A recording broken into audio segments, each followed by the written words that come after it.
Hello, I'm going to try to cover everything that you need to know about the Spanish Golden Visa, including, of course, the latest news with regard to the closure of the program as well. I feel like a little bit of deja vu, a similar kind of conversations I was having around the Portugal program. Actually, this time last year, I think it was, when was it? About April time last year was the first announcement of the Portugal Golden Visa coming to an end. Subsequently, that kind of came to a conclusion in November. And we remain to be seen whether or not Spain is going to follow that same pattern of, is it going to close? Is it not? Is it going to change?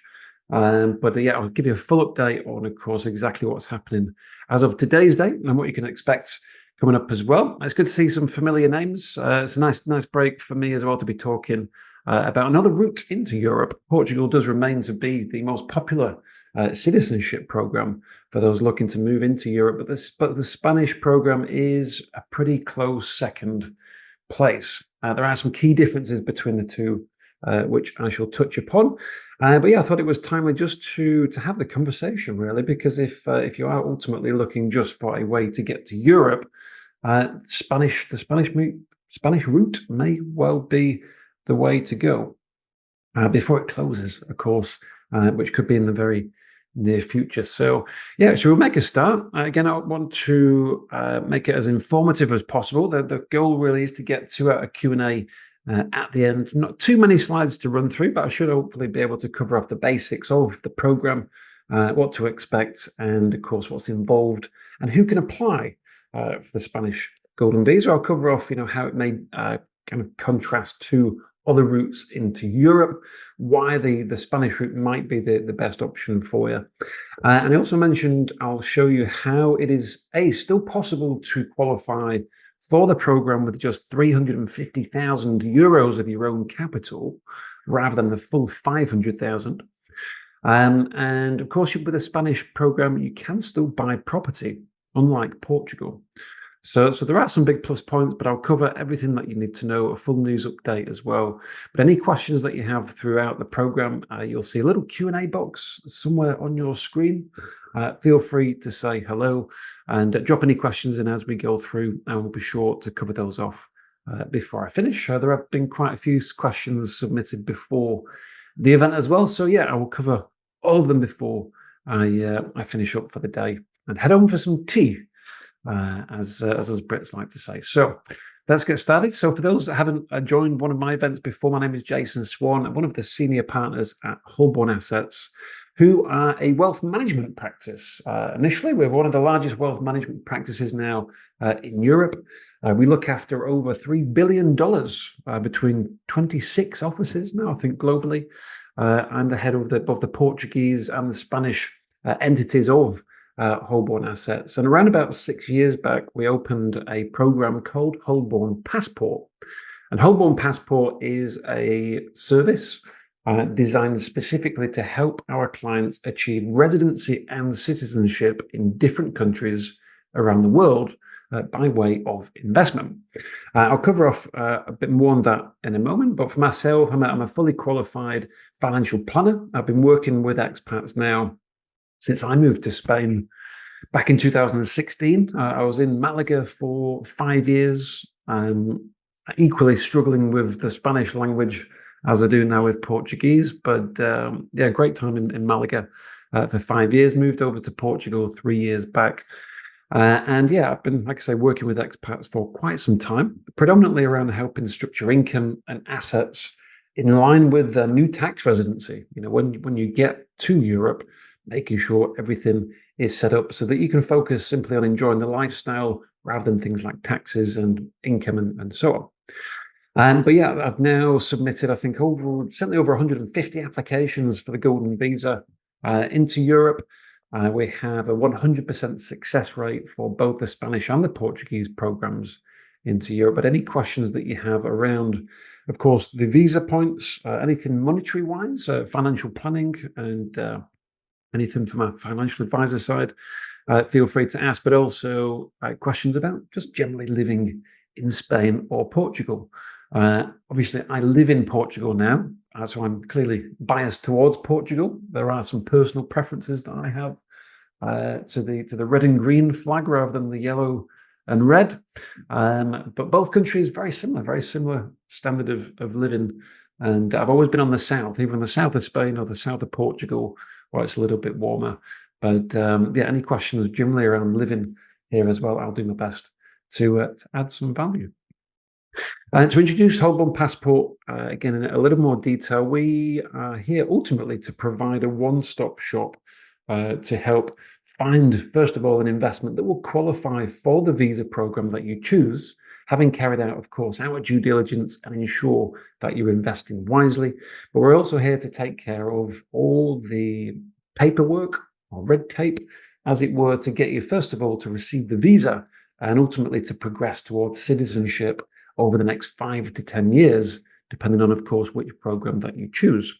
You have myself and my team to help with all the different moving parts. We will recommend a law firm to work externally to Holborn Assets that we will liaise with and ensure continues with a high level of service throughout the application. We'll be liaising with the biometrics office, liaising with the tax office, and of course, any questions around the financial planning for the move. Of course, collecting all the documents that are required for the visa application. We'll also accompany you on the day for the biometrics and make what is a pretty soul-destroying day at the immigration office, hopefully a little bit easier to help with any translation as well. But yeah, of course, we assume full responsibility for making sure that the service continues to be quick and at a high level throughout your experience with Holborn. And yeah, we'll get you on your way to Europe, of course, as soon as we can. But feel free to type, please do some due diligence on Holborn Assets. Take a look at myself, type my name into Google. Please take me up on that challenge, Jason Swan, Holborn Assets. You'll find lots of content online and hopefully lots of reviews as well. You'll see us on Trustpilot with a 5-star rating. And of course, we always, year on year, win a whole raft of awards at what is ultimately the kind of industry equivalent of the BAFTAs, if you like. I don't know if that's the right award ceremony, but you get the idea, of course, at the International Investment Awards. Okay, so as far as looking outside of Spain, not too much time on this evening, but just to let you know that the Spanish program is just one of numerous citizenship and residency programs that Holborn can assist with. For Europe, like I said, the most popular one is through Portugal, second by Spain, third by Greece, I would say, and then by Malta. Portugal and Malta are the only countries where you can achieve citizenship in Europe, or in other words, a passport for Europe, without having to physically move your tax residency or physically move to another country for a period of time. Spain doesn't have a minimum stay for residency purposes. However, if you do want to get a European passport, just be mindful that you do need to live in Spain for a period of 10 years, where you need to be tax resident, which means that you've got to be in Spain for at least 6 months of the year for 10 years before you can apply for citizenship. And that's what kind of one key difference between here, where I'm sat right now, and Spain, is that through Portugal, it is only 5 years required to get a passport, and you only need to be here for 2 weeks every 2 years. So ultimately, the route that you choose depends on where you want to live and if you want to move right now, and whether or not you're looking for residency permissions or if the ultimate goal is to get a passport. And whether the passport is through whichever country, a passport, with it being a European issued passport, you will be allowed to live in any of the EU states. So yeah, it's like I said, there's key differences between the two, but if you want a comparison in more detail in line with your personal circumstances and ultimately the goals you have personally and for your family, please do get in touch and I'll be happy to run you through some of the other programs in a little more detail as well. But for now, let's focus on Spain. And the latest news for Spain is as follows. So yeah, I think it was about a month back now, there was kind of a shock announcement that the government intends to close the program in its entirety, which kind of has been on the radar for a little while, especially in light of what happened last year with Portugal. But we wasn't quite expecting an announcement this quickly. But as it stands, it is all arrows are pointing at the closure of the program, and potentially pretty quickly. These are the kind of the key points that you need to know. Like I said, back in July now, it was kind of formally registered of the intent to close the program. And the current stage will basically it's in the discussion phase, and we won't see any legislative. Can't say that word. You get the legislative process will not begin until at least the 9th of September. However, there is a possibility that following the 9th of September, at any time, the program could come to a close. But as of right now, as of today's date, it is business as usual. There is no changes in law. Any applications that are submitted before any changes in law will be protected by the current laws.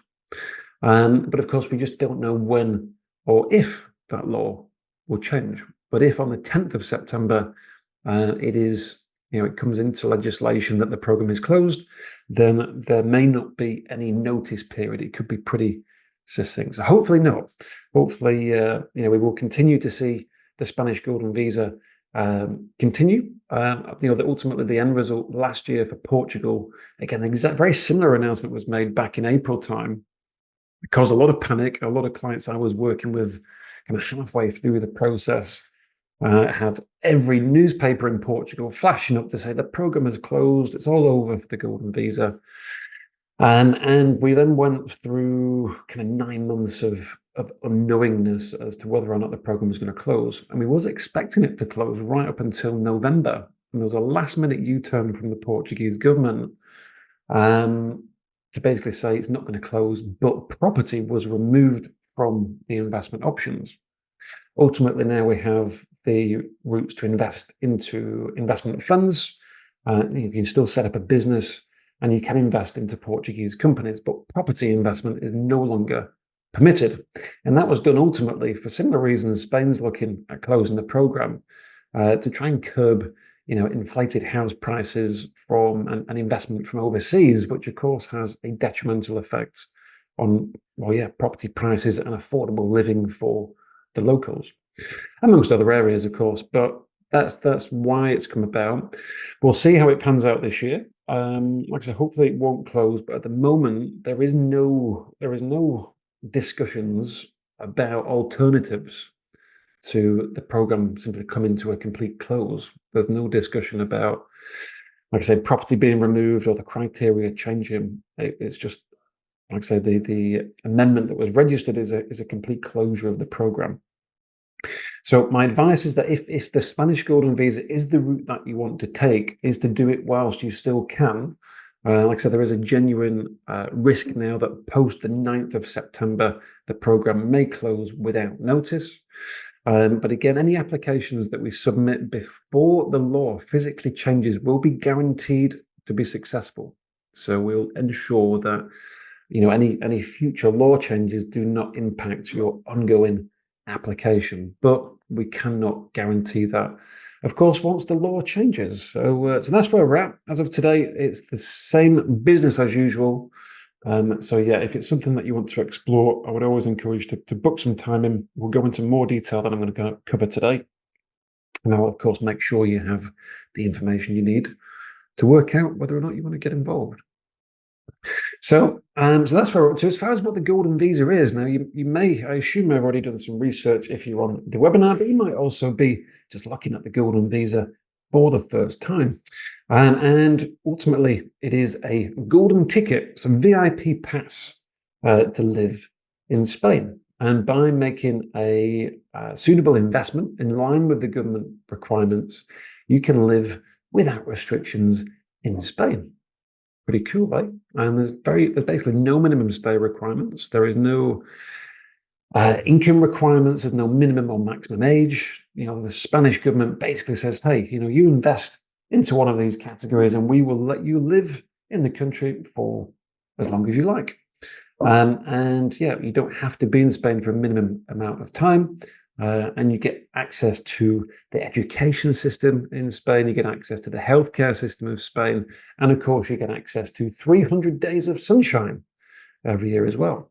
For those that are still working, there is also the option to apply for what is called Beckham's Law, which is a tax incentive for certain individuals. So if you are still unfortunately working and not quite reached the retirement age, then that is one tax incentive.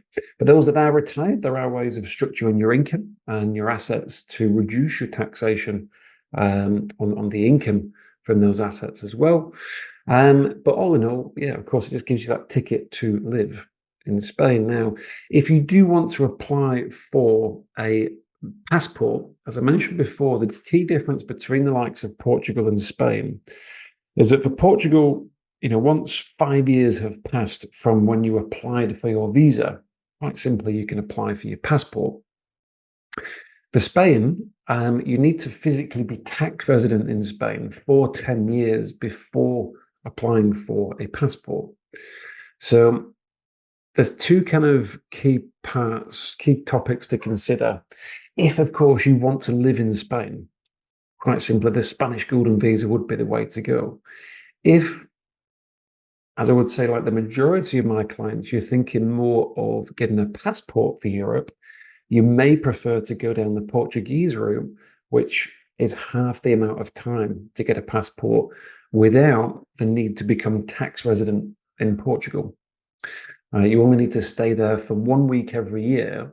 In 5 years' time, you get a passport. Whereas Spain, you've got to live there for 10 years before you can apply for that. So just be mindful of that. But if it's just simply a route that you want to live in Spain, perfect. The application process is faster for the Spanish Golden Visa as well. You can still buy property, as we mentioned, which was a key change from Portugal last year. And you can basically buy any property that you want as long as it's valued over 500,000 euros. It will qualify for the golden ticket. And just be mindful that, yeah, it can apply if you already have an EU passport. Naturally, if you already have an EU passport, you don't need the visa anyway, because you can live in Spain already.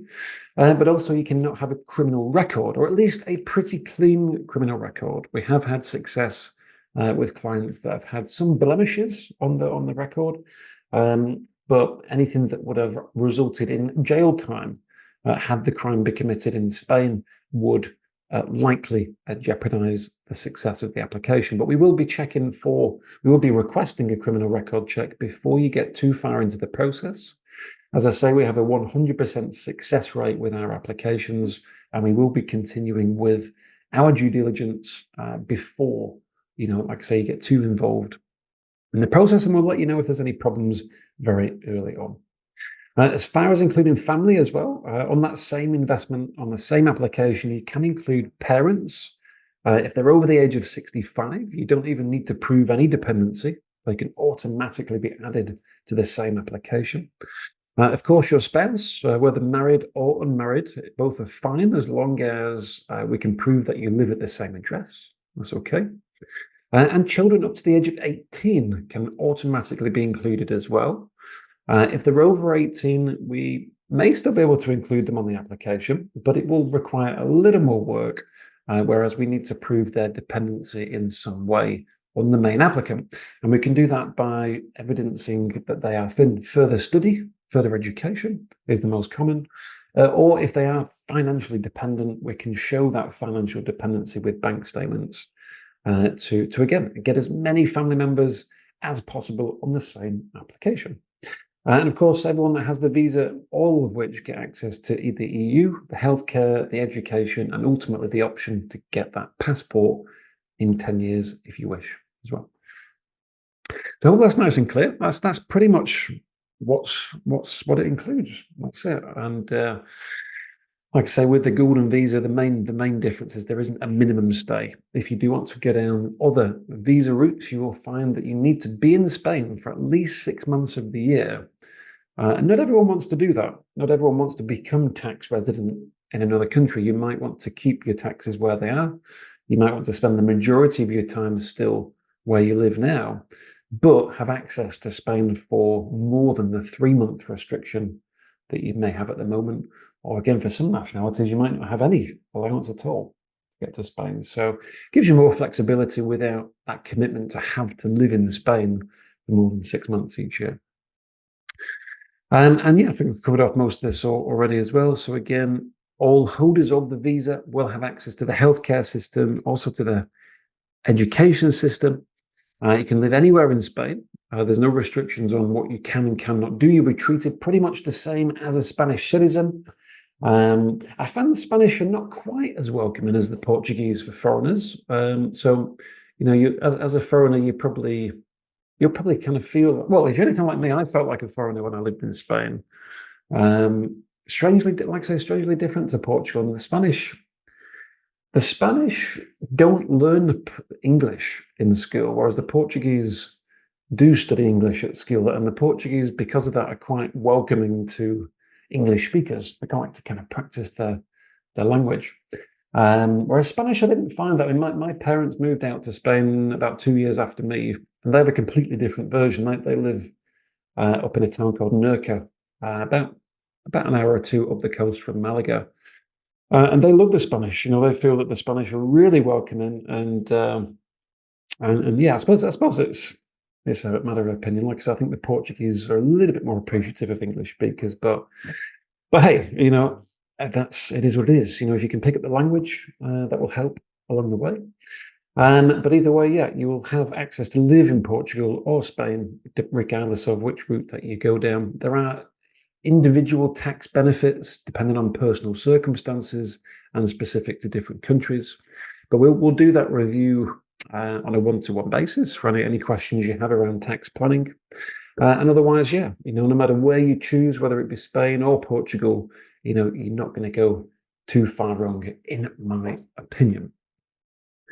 So there you go. Now the process, the boring bit. Don't worry too much about this slide. It's very busy, but just to give you an idea of what happens as part of the process, you have, again, my team to facilitate all the different moving parts to get you from where you are now to receive the visa ASAP and ultimately get you on your way to Spain.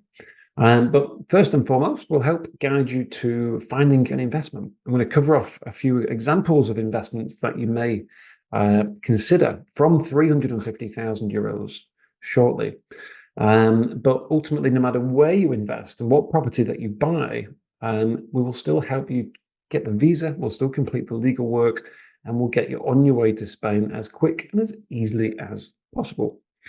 So once you have the investment selected, okay, we then need to apply for your tax number in Spain. And we'll also need to apply for a Spanish bank account as well. Once those have been completed, you'll meet with the recommended law firm. You'll complete the power of attorney. Due diligence will be completed. The investment contracts will be completed for the investment. And you will transfer the funds for the investment to your new Spanish bank account. And from there, you will make the investment. We then submit the application for your visa. Now, we will have collected all the documents required, including the criminal record certificate, marriage certificates, birth certificates, and things like this. And yeah, then we submit the application. Simple. We will aim to get that done within, well, at the moment, we're trying to escalate that for obvious reasons, but we will be aiming somewhere between 4 to 8 weeks to be able to submit the application. And that is the time at which your application is protected, if you will. So any changes in law, any closure of the program post the application date for the visa will not impact your visa application. But we have to get to that point. We need to do the submission before any law changes after the 9th of September to be able to ensure that the visa application is successful. But that's the plan. Like I said, that's the plan. And we'll get the visa pretty quickly, again, much faster than Portugal at the moment. But all in all, yeah, around about kind of 6 months after the application, we'd expect you to have to fly into Portugal to do the biometrics. Like I say, you'll be accompanied by a member of the team to do your photos and your fingerprints. You can use us as an excuse for your first holiday to Spain, but everything up until that point is done remotely. So very much how we're talking now. Well, not really talking. I'm kind of talking to myself, but if we were on a one-to-one call, we would be talking and completing documents together as you would be with the lawyers. And we do not need you to physically come to Spain until the biometrics appointment is needed. Everything until then is done remotely. And like I say, shortly thereafter, after the biometrics is done, you will receive the residency card. So there you go. That's it. Piece of cake. Piece of cake. So again, any questions on the process, feel free to ask. But that is what is ahead. That is the path that lies ahead. So let's cover off the citizenship option. Now, I've covered a little bit of this already. The route to citizenship, if you wish, like I say, first option is residency. And to explain the difference, you can have a residency pass for Spain without any minimum stay requirements. You can come in and out and work or not work, whatever you like. But if you make an investment, you can have a residency permit, which is the visa. That is the golden visa. That is your residency pass. But after a period of time, if you wish, you can convert the residency into citizenship. And that is when you receive the passport, the Spanish passport, which will allow you to then live in any European country. Now, for certain nationalities, if your nationality is an ex-colony country of Spain, and I've noted those on the screen there, but if your passport is from any of those countries that you see on the screen, you can actually get a Spanish passport in just 2 years. So for you in particular, it would make more sense to go through Spain because there's nowhere else you're going to get a European passport as fast as 2 years from now. If your nationality is not on the screen at the moment, then again, as I mentioned before, you can still get citizenship through the Spanish visa, but you do need to become tax resident for a period of 10 years. And at the end of those 10 years, that is when we can seek the passport. On the basis for both of the above, you do need to be able to understand a basic level of Spanish to an A2 level. Okay, you can pass the Spanish exam at any point during those 2 or 10 years, but we do need to provide evidence of your understanding of the language at the time of applying for a passport. So yeah, for me, I'm pretty decent at Spanish. I say I'm pretty decent. I can understand Spanish. I cannot speak Spanish, but I was there for 5 years, and I got to a pretty basic understanding. And if I did a Spanish test, I probably would be able to pass that. Now, I'm way off for Portugal. Portugal is like a completely different language to Spain, which I did not expect. I always thought Portuguese was quite similar to Spain, but unfortunately not. But as long as you take some time to pass the exam, it's pretty straightforward. For our clients, really go in one or two routes. You can either gradually learn the language over the 2 or the 10 years, ultimately to pass the test just before applying for the passport, or you can do a crash course. You can study for around 3 months, quite intensively, get the examination done, and then that will be valid then, ready for when you do your passport application. And so yeah, hopefully that's all okay. There you go. Little lesson about passports through Spain. And that will be mission complete. So whether or not you go for residency or whether you go all the way through to getting the passport, you'll have visa-free travel to over 190 countries for the golden visa. For British and for Americans, as 2 examples, that's something that we take for granted. We do already have visa-free travel to the majority of the world, but not all nationalities do. Depending on where you're from, you may find yourself applying for a visa every time that you want to go on holiday. But as a Spanish golden visa holder, no longer will you need to submit visa applications each time that you travel.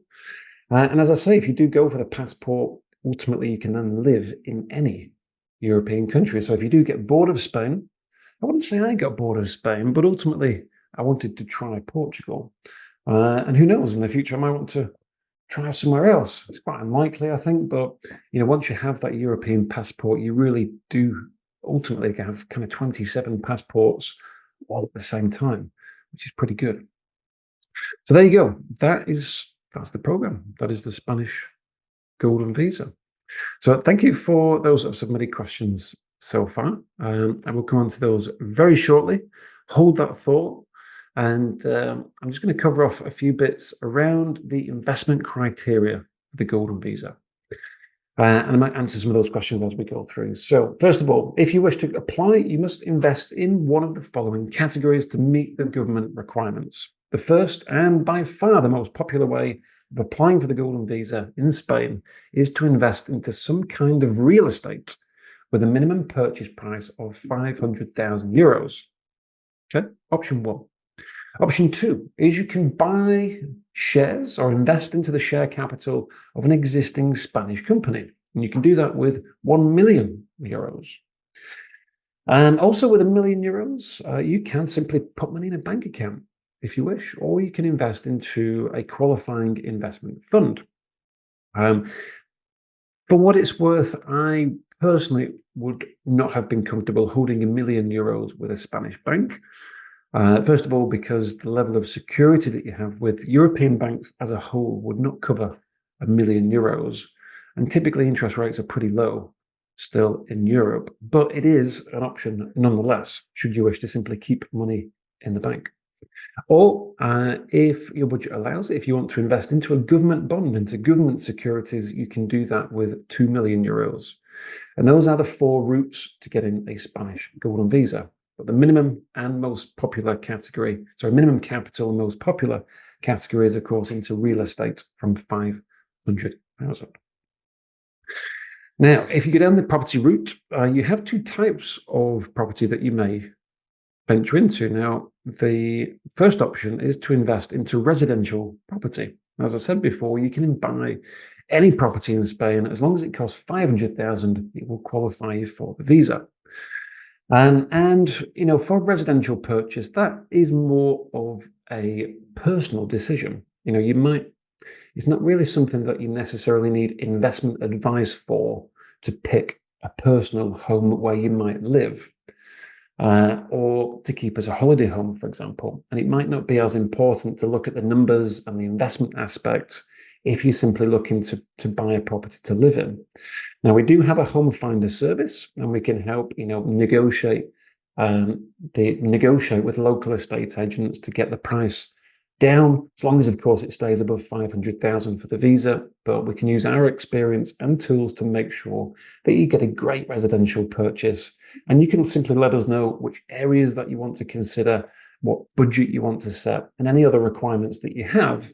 Like I say, we'll use our network and our experience to make sure we get you a great residential property. But there's not a lot of advice as such. Like I say, it's more of a personal preference where you choose to live.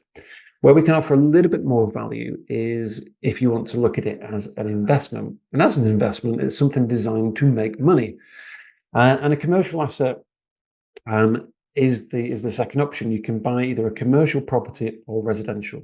Commercial is something that you wouldn't live in, nor would you be able to live into, but it's purely there for commercial interests. And another way of kind of looking at commercial is, it is a place of business. It is a place of generating an income rather than a place of residency, as you would find with a residential purchase. So there are some key differences. Generally speaking, commercial assets can be more profitable compared to residential. You can find that it is cheaper in taxes. The property taxes to buy a residential property are, as you can see, they're up to 40,000 euros higher than a commercial purchase. Again,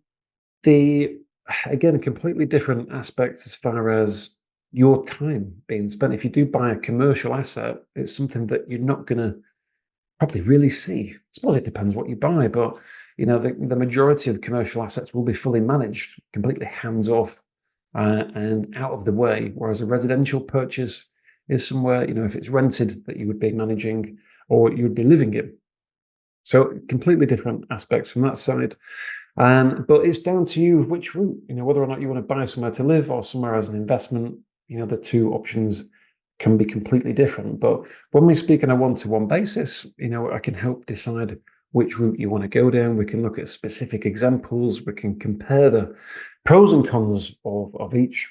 And ultimately, I'll always be happy to share my experience and any, if I feel there's any particularly good investment options out there, I'll always do my best to share them with you. or generally any feedback on anything that you've seen. I'll try and, like I say, help guide you in the right direction.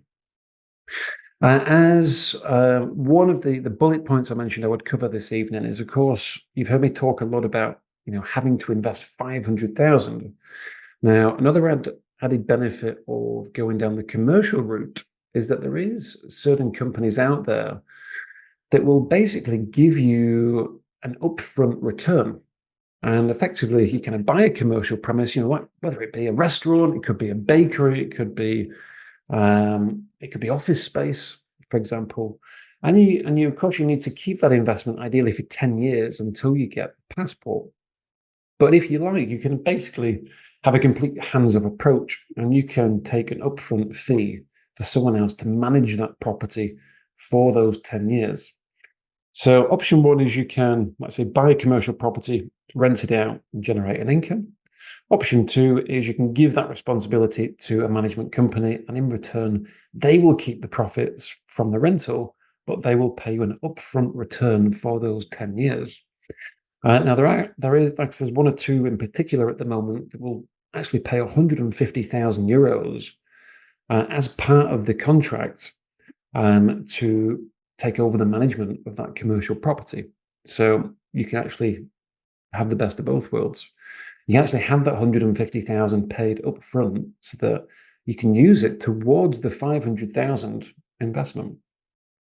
So that's where the 350 comes in. So you're still investing at 500k, but you're basically getting 150,000 from the future rental of that commercial property paid up front. So again, pros and cons of that, but if you're getting 150,000 up front, it's effectively a fixed and guaranteed income of 3% per year, which, is not going to win any awards, but considering, there's then no time input at all during that time, and it allows you to invest that 150,000 elsewhere, however you wish, it's not bad going. For the highest rental returns for these types of properties, generally you want to be looking in a city centre of Spain, whether it be somewhere like Barcelona or Madrid, or perhaps down in Malaga, where, of course, you will always find a higher footfall and generally a higher rental ticket for commercial property. So that, like I said, that's an idea, but that's how you do it. You basically buy it at 500,000, but you take 150,000 for the rental rights, if you like, for 10 years. And, that is a great way of reducing the investment capital.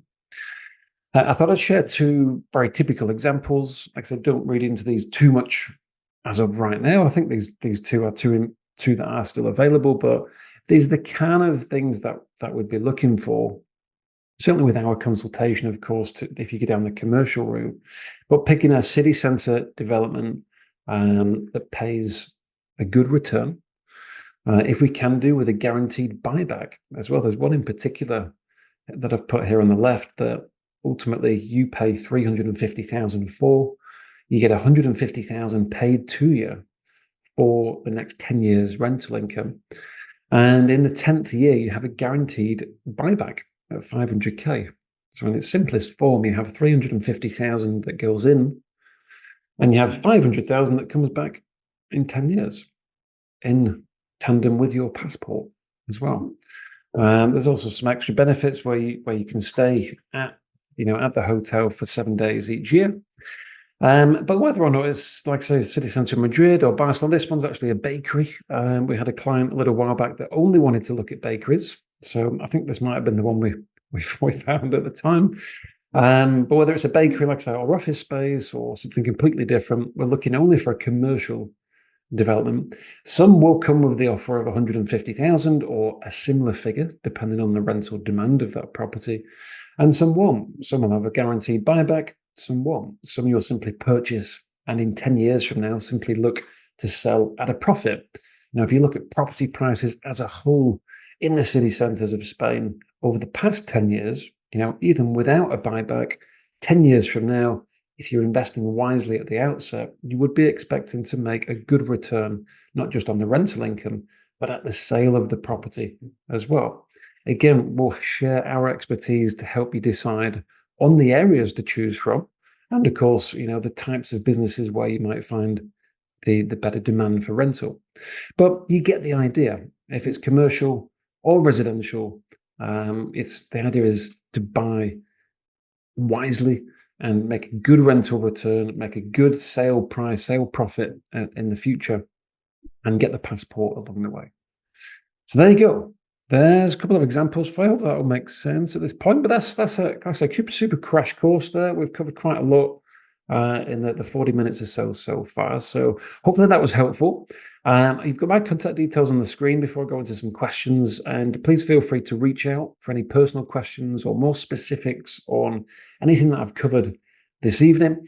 Of course, things like cost illustrations, tax breakdowns, legal costs, things like this are very personal and a lot of variables involved. But once I have a good understanding of the type of investment that you want to make, whether it is property, and if so, whether it's residential or commercial, whether it is going down the investment fund route or making or investing into government securities, things like this, I can provide a very quick breakdown of costs on the screen in a one-to-one discussion. Of course, specifics around brochures, property developments, and things like this we can provide. You can scan the QR code for access to my diary for a complimentary discussion. I think there's availability from Monday next week. Or, of course, reach out via email and we can schedule that for you as well. But thanks for listening, everyone. I'll get stuck into some questions now as well. Hopefully you found that helpful. And we've got a bit of time now to make sure I have covered everything that everyone has submitted. Okay, so hi there, BT. Are you recording this for those who may have to leave early? Well, BT, I don't know if you're still here, but if you are, great. If not, I am recording this and it will be uploaded to YouTube in the near future, hopefully over the next few days, and I'll be sure to send a copy to you. Hi there, Miguel. I have a Peruvian and US citizenship. If I become a citizen of Spain, will I lose my US citizenship? I'm thinking to apply for the golden visa and citizenship in Spain. No, Miguel, you will not. You have the option to sacrifice the US citizenship, but it's not mandatory. If you decide to do that, of course, it will relinquish your commitments from a tax perspective, or a tax resident or a tax citizen from the US, which has some potential benefits. But no, you do not have to lose your US citizenship. You can apply for both. Hi there, Jane. For Spain, did you say you need to buy a property for at least 500,000 euros and the property option no longer exists for Portugal? That is correct, Jane. Yeah, so the investment criteria for Spanish property is 500,000 euros. And for Portugal, yes, that is correct. You can no longer buy property for the golden visa through Portugal. The investment capital required is the same of 500,000, but it must go through an investment fund or into an investment of an existing, Portuguese business, but not property. Property is still okay for the time being in Spain. Hi there, Chandra. I've heard of issues in Catalonia, the Basque Country, and Galicia. Is it Galicia? Galicia. Is Spain a safer and better country compared to Portugal for an expat? Good question, Chandra. I mean, my first thoughts to that is Portugal statistically is a safer country. That is a fact, but I wouldn't say Spain is a dangerous country. You're always going to find issues in both countries. Obviously, it can vary geographically as well, subject to specific areas. But certainly, my time in Spain and Portugal, I wouldn't say there was any key differences overall. As long as you're living in a nice part of the country, you'll find pretty low crime rates. But I wouldn't say there's any distinct difference between the two as such. But if there's anywhere in particular, Chandra, you're considering, so send it over. Send us an email. We'll have a look. I'll see if I can give you any more specifics on that. But no, I don't think there's any huge differences between the two. Hi there, Miguel. If I intend to apply for the 2 years program before applying to become a citizen in Spain, since I was born in an ex-colony of Spain, how long do I need to live in Spain during those 2 years? Good question, Miguel. And in short, you need to be in Spain for at least 6 months of those years. So 6 months in the first year, 6 months in the second year, which deems you a resident of Spain. You don't have to be here, don't have to be in Spain for 12 months entirely, but you've got to be tax resident. You've got to spend most of your time in Spain during those 2 years. So 183 days and above needed for each of those 2 years, and you will be good to go. You're very welcome, Chandra. No problem at all. So let's just take a look at some of the questions that were submitted before we started this evening, and we'll finish up. We've just got a few minutes to finish. If anything I've missed from tonight's webinar, please do drop in the Q&A. But hopefully everyone's found that helpful, and I've covered everything that you need to know. Again, any one-to-one discussions you'd like to book in, you've got my details there on the screen. Super crash course this evening on everything that you might need to know. So let's have a look at these questions. So hi there, Alex. So we've covered off that part there. Hi there, Chandra. Yep, so we've covered some questions for you there as well. Hi there, Jane. Please tell us about the property purchase as a UK resident. Yeah, so no specific differences for UK residents to buy in Spain, or Portugal on the brain. So again, if you want to buy property in Spain, you can buy a property for any price. But if you want to get the visa, then it needs to be at least 500,000 euros. And it can be residential property or commercial property. Remember, commercial property will pay an income, but residential property for you to live in will also qualify. Either is fine. Again, will help you find a good place to live or an investment. Regardless, just let us know what your preferences are. Hi there, Jody. My wife has difficulty learning languages. Don't we all? Would she have to be level 2 or just the one of us? Well, first of all, Jody, you only need the language if you want to apply for a passport. You don't need the language to be a resident. So if you're just looking to live in Spain, that's fine. You can come out with no language skills whatsoever, and you can live in Spain for 10 years. But if you do want to apply for a passport, if you want to have that flexibility to live in all the European countries, then you will need to learn the language. And all parties that want to have that passport will need to learn the language as well. So it would be the two of you. You can either do a crash course, like I said, I know a really nice lady actually that's helped a few of my clients that does all the tutoring lessons online. I'm sure she'll be happy to help. But yeah, like I say, normally a crash course, or you can gradually learn over 10 years. 10 years to pass. I'm sure you can do it, Jordan. I'm sure you can both do it over the next 10 years. Okay, hi there, Ashok. I live in Hamburg City in Germany. Can I find a good job in Spain? Well, Ashok, well, that depends on what kind of job you are looking for, and of course, how employable and how skilled that you are. But I'll leave you to have a look for jobs. Yeah, ultimately that comes down to, I suppose, your ability to find a job, Ashok. Hi there, Indy. Is the golden visa process easier or cheaper than getting citizenship as a Spanish descendant? It is certainly easier. It's a lot faster. It's 8 years faster, to be precise, Andy. Cheaper? Not really. Similar. But yeah, much easier, much faster. Yeah, so if you are an ex-descendant of the Spanish colony, Spain is the way to go. Just 2 years to get a passport. Super fast. Okay, and other than that, how to avoid paying extra taxes for US citizens? Hi there, Yulia. Well, I suppose that's more of a tax question. There isn't a way of avoiding paying taxes as such, but there is a tax treaty, you'll be pleased to know, between Spain and the US. So you'll never be double taxed on your income. The US is quite unique because, of course, the US taxes its citizens rather than its residents. Spain is the opposite. So Spain taxes its residents, not its citizens. So if you are from the US, if you move to Spain, you might still be liable to taxes in the US. But as I say, you won't be double taxed.